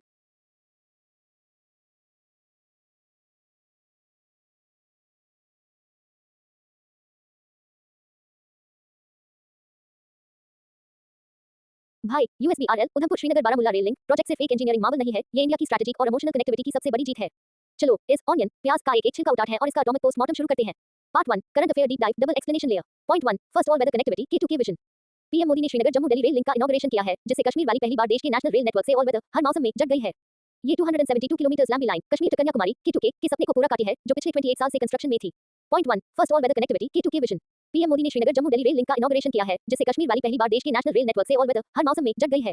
ये 272 किलोमीटर लंबी line Kashmir to Kanyakumari K2K के सपने को पूरा करती है जो पिछले 28 साल से कंस्ट्रक्शन में थी। पॉइंट 2, आइकॉनिक ब्रिजेस चिनाब और एनजी खाट। इस प्रोजेक्ट में दुनिया का सबसे ऊंचा rail arch bridge Chenab bridge 359 metre ऊंचा और इंडिया का पहला cable stayed rail bridge Anji Khad bridge शामिल है। ये ब्रिजेस इतने मजबूत है कि 260 किलोमीटर पर आवर की हवा और बड़े भूकंप साइस्मिक एक्टिविटी को भी झेल सकते हैं। पॉइंट 2, आइकॉनिक ब्रिजेस चिनाब और एनजी खाट। इस प्रोजेक्ट में दुनिया का सबसे ऊंचा rail arch bridge Chenab bridge 359 metre ऊंचा और इंडिया का पहला cable stayed rail bridge Anji Khad bridge शामिल है। ये ब्रिजेस इतने मजबूत है कि 260 किलोमीटर पर आवर की हवा और बड़े भूकंप साइस्मिक एक्टिविटी को भी झेल सकते हैं। पॉइंट 3, वंदे भारत और सोशल इंपैक्ट। श्रीनगर से कटरा के बीच वंदे भारत एक्सप्रेस शुरू की गई है जो सफर को सिर्फ 3 घंटे में पूरा कर देगी। इस कनेक्टिविटी से कश्मीर में टूरिज्म बढ़ेगा, बिजनेस को बूस्ट मिलेगा और लोग देश के बाकी हिस्सों के और करीब आएंगे। पॉइंट 3, वंदे भारत और सोशल इंपैक्ट। श्रीनगर से कटरा के बीच वंदे भारत एक्सप्रेस शुरू की गई है जो सफर को सिर्फ 3 घंटे में पूरा कर देगी। इस कनेक्टिविटी से कश्मीर में टूरिज्म बढ़ेगा, बिजनेस को बूस्ट मिलेगा और लोग देश के बाकी हिस्सों के और करीब आएंगे। Part 2, deep static and advance analysis atomic layers. भाई अब इसका एडवांस स्टैटिक छिलका उतार है। Layer 1, geological complexity zero level basic. Young fold mountains, Himalayas geologically young और अनस्टेबल है। यूएसबीआरएल लाइन शिवालिक और पीर पंजाल रेंजेस से गुजरती है। साइस्मिक जोन्स, ये पूरा एरिया जोन आईवी और बी में आता है। High risk earthquake zones. इसलिए चिनाब ब्रिज को स्टील पैराबोलिक आर्च डिजाइन दिया गया है ताकि वो वाइब्रेट हो सके, पार टूटे नहीं। Layer 2 engineering marvels the details. Chenab bridge एंचाई 359 मीटर्स, आईफल टावर से 35 मीटर ज्यादा। लाइफ स्पैन 120 साल। स्पेशलिटी, अगर इसका एक पिलर पियर उठ भी जाए तब भी ब्रिज स्टेबल रहेगा। इसकी फाउंडेशन में रॉक एंकर्स और सीमेंट ग्राउटिंग की गई है। एनजी घाट ब्रिज, ये चिनाब की ट्रिब्यूटरी एनजी रिवर पार है। ये इंडिया का पहला केबल स्टेट रेल ब्रिज है, जैसे मुंबई का बांद्रा वर्ली सी लिंक है, पार ये रेल के लिए है। Layer 3 technical sections prelim specific. Project को 4 मेन पार्ट्स में डिवाइड किया गया है। लेग 1 उधमपुर से Katra 25 kilometre operational. Leg 2 Katra से बनिहाल 111 किलोमीटर, सबसे मुश्किल पार्ट जहां चिनाब ब्रिज है। लेग 3 बनिहाल से काजीगुंड 18 किलोमीटर, यहां पीर पंजाल टनल T80 है, जो इंडिया की सबसे लंबी ट्रांसपोर्ट टनल है 11.2 किलोमीटर। लेग 4 काजीगुंड से Baramulla 118 kilometre operational. Part 3 UPSC prelims की फैक्ट्स चेकलिस्ट।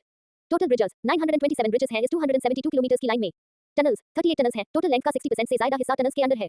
एनजी रिवर, ये चिनाब की ट्रिब्यूटरी सहायक नदी है। नेशनल रेल नेटवर्क इस इनॉग्रेशन के बाद कश्मीर मेनलैंड इंडिया से 12 महीने जुड़ा रहेगा, पहले स्नोफॉल की वजह से रास्ता बैंड हो जाता था। Part 4 important data revision.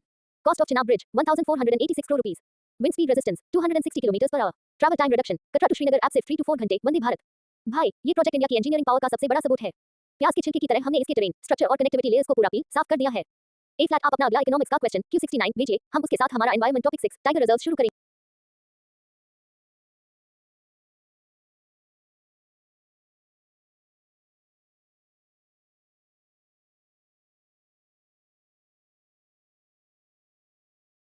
भाई, इकोनॉमिक्स का ये सवाल मैक्रो इकोनॉमिक्स और मॉनेटरी पॉलिसी का सबसे खतरनाक कॉन्सेप्ट है। आइस प्रिंटिंग मनी भी कहते हैं। चलो प्याज के छिलके की तरह इसका एटॉमिक पोस्टमार्टम शुरू करते हैं। Part 1 atomic explanation double layer. Point 1 monetise deficit, सरकार का कैश प्रिंटिंग। जब सरकार का खर्चा उसकी कमाई से ज्यादा हो जाता है तो वो एक तरीका अपनाती है। आरबीआई को टी बिल्स, एक कागज का टुकड़ा देती है और आरबीआई बदले में नया पैसा क्रिएट करके सरकार के अकाउंट में डाल देता है। आइस मोनेटाइज डेफिसिट कहते हैं क्योंकि यहाँ डेफिसिट घाटे को मनी में बदल दिया गया है। पॉइंट 1 मोनेटाइज डेफिसिट, सरकार का कैश प्रिंटिंग। जब सरकार का खर्चा उसकी कमाई से ज्यादा हो जाता है तो वो एक तरीका अपनाती है। आरबीआई को टी बिल्स, एक कागज का टुकड़ा देती है और आरबीआई बदले में नया पैसा क्रिएट करके सरकार के अकाउंट में डाल देता है। आइस मोनेटाइज डेफिसिट कहते हैं क्योंकि यहाँ डेफिसिट घाटे को मनी में बदल दिया गया है।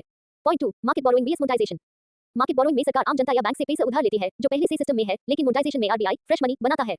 इससे मार्केट में पैसा बच जाता है, जिसे मॉनेटरी बेस M_0 का बदना कहते हैं और इससे इन्फ्लेशन, महंगाई बढ़ने का डर रहता है। Point 2 market borrowing VS monetisation. Market borrowing में सरकार आम जनता या बैंक से पैसा उधार लेती है जो पहले से सिस्टम में है, लेकिन मोनेटाइजेशन में आरबीआई फ्रेश मनी बनाता है। इससे मार्केट में पैसा बच जाता है, जिसे मॉनेटरी बेस M_0 का बदना कहते हैं और इससे इन्फ्लेशन, महंगाई बढ़ने का डर रहता है। Part 2 deep static and advance analysis the layers. Layer 1 zero level basic deficit financing. मान लो सरकार को 100 रुपीस खर्च करने हैं पर उसके पास सिर्फ 80 रुपीस है। ये 20 रुपीस का जो गैप है आइस डेफिसिट कहते हैं। इस 20 रुपीस को भरने के 3 रास्ते हैं। जनता से उधार लो मार्केट बोरोइंग, विदेश से उधार लो एक्सटर्नल डेट, आरबीआई से कहो नया छाप दो monetise deficit. Layer 2 WMA option D का छिलका।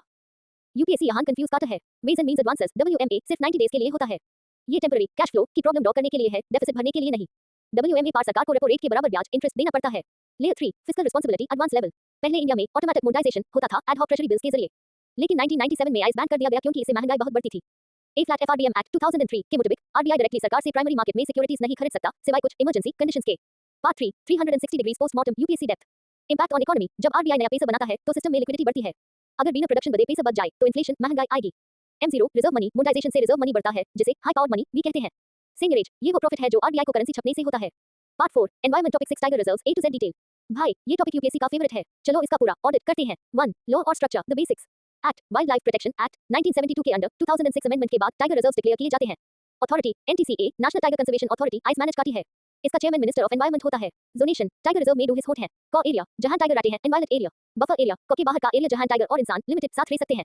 2 conservation status deep static. Project tiger the 1 अप्रैल 1973 को कॉर्बेट नेशनल पार्क से शुरू हुआ था। एम स्ट्राइप्स, टाइगर्स की मॉनिटरिंग के लिए यूज होने वाला software app. Global level TX2 target, tigers की संख्या डबल करना जो 2010 के स्ट्रीट पीटर्सबर्ग डिक्लेरेशन में लिया गया था। 3 इंडिया के facts advance static. Total tiger reserves India में अब 55 टाइगर रिजर्व्स हैं। लेटेस्ट वीरांगना दुर्गावती इन MP, धौलपुर करौली इन राजस्थान। सबसे ज्यादा tigers Madhya Pradesh the tiger state. Lion versus tiger, एकमात्र जगह जहां दोनों मिलते हैं। हिस्टोरिकल कॉन्टेक्स्ट पर अभी वाइल्ड में सिर्फ tiger reserves high wide spread हैं। क्रिटिकल टाइगर हैबिटेट, ये सिर्फ कॉ एरिया को बोला जाता है जिसे डिक्लेयर करने से पहले ग्राम सभा से कंसल्ट करना पड़ता है। 4 important reserves in news. Corbett Uttarakhand सबसे पहला। नागार्जुना सागर श्रीशैलम आंध्र एरिया के हिसाब से सबसे बड़ा। औरंग असम सबसे छोटा, टाइगर डेंसिटी हाई है। नमदाफा अरुणाचल हाईएस्ट एल्टीट्यूड पर tiger reserve. Summary checklist. Economics, monetisation equals new money creation by RBI equals high inflation risk. Environment, tiger reserves equals NTCA statutory body plus WPA 1972 plus 55 reserves. भाई, कैसा लगा 360 degrees breakdown? प्याज के छिलके की तरह economics का डेफिसिट और एनवायरनमेंट का टाइगर रिजर्व दोनों साफ हो गए। ए फ्लैट, आप अपना अगला करंट अफेयर का टेक्स्ट भेजिए।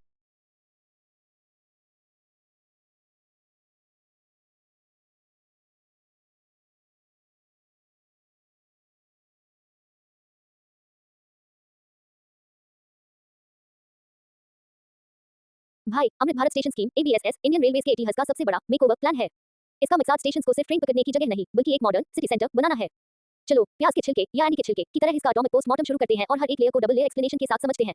Part 1 current affair deep dive double explanation layer. Point 1 vision stations is city centres. Amrit Bharat station scheme का मेन ऑब्जेक्टिव 1300 से ज्यादा रेलवे स्टेशंस को मॉडर्न सिटी सेंटर्स में बदलना है। इसका मतलब है कि स्टेशन के दोनों तरफ के हिस्सों को जोड़ा जाएगा। सिटी इंटीग्रेशन और वहां सिर्फ प्लेटफॉर्म्स नहीं बल्कि शॉपिंग, फूड कोर्ट्स और बिजनेस स्पेसेस भी होंगे। Point 1 vision stations is city centres. Amrit Bharat station scheme का मेन ऑब्जेक्टिव 1300 से ज्यादा रेलवे स्टेशंस को मॉडर्न सिटी सेंटर्स में बदलना है। इसका मतलब है कि स्टेशन के दोनों तरफ के हिस्सों को जोड़ा जाएगा। सिटी इंटीग्रेशन और वहां सिर्फ प्लेटफॉर्म्स नहीं बल्कि शॉपिंग, फूड कोर्ट्स और बिजनेस स्पेसेस भी होंगे। पॉइंट 2 मॉडर्न इंफ्रास्ट्रक्चर और अम्यूनिटी अपग्रेडेशन। इन रीडेवलप्ड स्टेशंस पर वर्ल्ड क्लास सुविधाएं जैसे executive lounges, lifts, escalators, free wifi और मॉडर्न साइनेज, रास्ता दिखाने वाले बोर्ड होंगे। बिल्डिंग का डिजाइन वहां के लोकल कल्चर जैसे बीकानेर में राजस्थानी आर्ट को दर्शाएगा और यूज इको फ्रेंडली भी बनाया जाएगा। पॉइंट 2 मॉडर्न इंफ्रास्ट्रक्चर और अम्यूनिटी अपग्रेडेशन। इन रीडेवलप्ड स्टेशंस पर वर्ल्ड क्लास सुविधाएं जैसे executive lounges, lifts, escalators, free wifi और मॉडर्न साइनेज, रास्ता दिखाने वाले बोर्ड होंगे। बिल्डिंग का डिजाइन वहां के लोकल कल्चर जैसे बीकानेर में राजस्थानी आर्ट को दर्शाएगा और यूज इको फ्रेंडली भी बनाया जाएगा। Point 3 project execution models EPC VS PPP. जाया डाटा स्टेशंस का काम EPC engineering, procurement and construction model पर हो रहा है जहां पूरा खर्चा सरकार उठाती है। लेकिन 20 बड़े और बिजी स्टेशंस जैसे न्यू दिल्ली, चेन्नई सेंट्रल को PPP public private partnership model के अंडर डेवलप किया जा रहा है ताकि प्राइवेट इन्वेस्टमेंट और एक्सपर्टीज का यूज हो सके। Point 3 project execution models EPC VS PPP. जाया डाटा स्टेशंस का काम EPC engineering, procurement and construction model पर हो रहा है जहां पूरा खर्चा सरकार उठाती है। लेकिन 20 बड़े और बिजी स्टेशंस जैसे न्यू दिल्ली, चेन्नई सेंट्रल को PPP public private partnership model के अंडर डेवलप किया जा रहा है ताकि प्राइवेट इन्वेस्टमेंट और एक्सपर्टीज का यूज हो सके। Part 2 deep static and advance analysis the layers. Layer 1 EPC VS PPP model zero level basic. UPSC के लिए इनका डिफरेंस समझना बहुत जरूरी है। ईपीसी मॉडल यहां सरकार कंट्रैक्टर को पैसे देती है डिजाइन और कंस्ट्रक्शन के लिए। सारा रिस्क सरकार का होता है। ये अन स्टेशंस के लिए है जो प्रॉफिटेबल नहीं है पर जरूरी है। पीपीपी मॉडल यहां सरकार और प्राइवेट कंपनी मिलकर काम करते हैं। प्राइवेट कंपनी स्टेशन बनाती है और उससे रेंट एड्स के जरिए कमाई करती है। ये बिजी स्टेशंस के लिए होता है। लेयर 2 की strategic elements advance. Roof plaza नए डिजाइन्स में प्लेटफॉर्म्स के ऊपर एक बड़ा रूफ प्लाजा बनाने का प्लान है जहां लोग बैठ सकें, खाना खा सकें और वेट कर सकें बिना भीड़ भाड़ के। One station one product OSOP. इन स्टेशंस पर लोकल कारीगरों को स्टॉल्स दिए जाएंगे ताकि वो अपने लोकल प्रोडक्ट्स जैसे हैंडलूम्स, स्नैक्स बेच सकें। इंटरमोडल इंटीग्रेशन स्टेशन को बस स्टैंड और मेट्रो स्टेशन से इतनी अच्छी तरह जोड़ा जाएगा कि यात्री को बाहर निकलते हाई बस ट्रांसपोर्ट मिल जाए। Part 3 UPSC prelims keep in mind quick facts. Launch year December 2022। Ministry of railways. Target number कुल 1337 स्टेशंस को ट्रांसफॉर्म करना है। आइजोल कश्मीर कनेक्ट जैसा हमने पिछले टॉपिक्स में देखा इन नाइन लिंक्ड एरियाज के स्टेशंस साइलैंड, श्रीनगर को भी इसी स्कीम के अंडर डेवलप किया जाएगा। स्ट्रेटेजिक स्टेशंस बॉर्डर के पास वाले स्टेशंस जैसे देशनोक को डेवलप करना नेशनल सिक्योरिटी और कनेक्टिविटी के लिए भी इंपॉर्टेंट है। Part 4 summary checklist for revision. Concept long term vision for station development continuous process facilities wifi divyang friendly access multi modal hub की distinction EPC for most stations PPP for 20 major ones. Theme modernity plus local heritage. भाई Amrit Bharat scheme का पूरा Andy का छिलका हमने उतार दिया है। इसमें बेसिक डेफिनेशन से लेकर फाइनेंशियल मॉडल्स तक सब कवर हो गया है। ए फ्लैट आप अपना इकोनॉमिक्स का अगला question Q70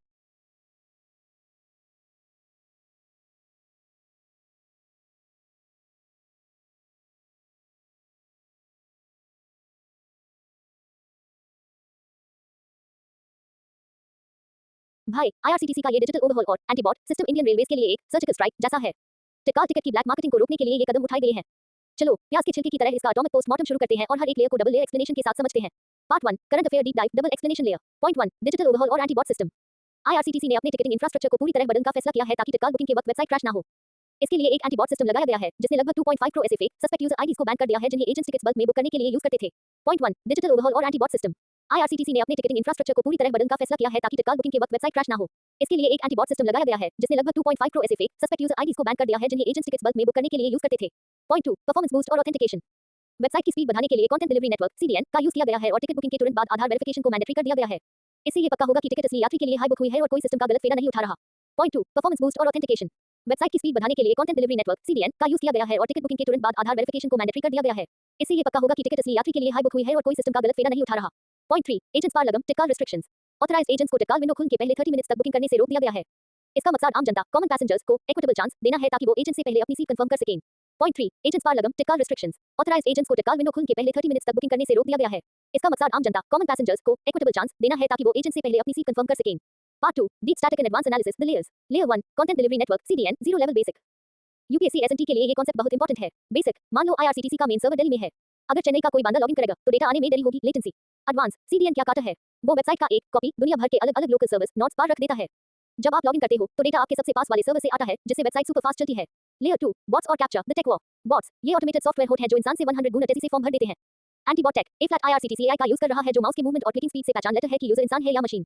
capture completely automated public Turing test to tell computers and humans apart. नए कैप्चर्स ऐप बॉट्स के लिए क्रैक करना मुश्किल हो गया है।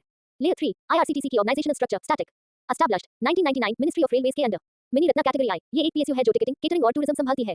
CRIS centre for railway information systems ये वो संस्था है जो आईआरसीटीसी का बैकएंड सॉफ्टवेयर और टेक्निकल इंफ्रास्ट्रक्चर डिजाइन करती है। पार्ट 3 यूपीएससी प्रीलिम स्पेसिफिक की टेक टर्म्स। डिजिटल डिवाइड जब तक टेक्निकल फिक्सेस नहीं होंगे सिर्फ इंटरनेट वाले लोग हाई टिकट्स ले पाएंगे। स्केलेबिलिटी सिस्टम की वो एबिलिटी जिससे वो अचानक बढ़ी हुई भीड़ पीक लोड को हैंडल कर सके। वेरिफिकेशन आधार लिंक करने से बेनामी बुकिंग पर रोक लगती है। Part 4. Summary checklist for revision. Action taken. 2.5 crore suspect IDs deactivated. New tech. CDN. Content delivery network.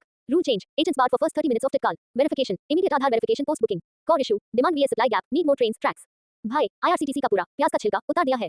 Is a main technical terminology. CDN.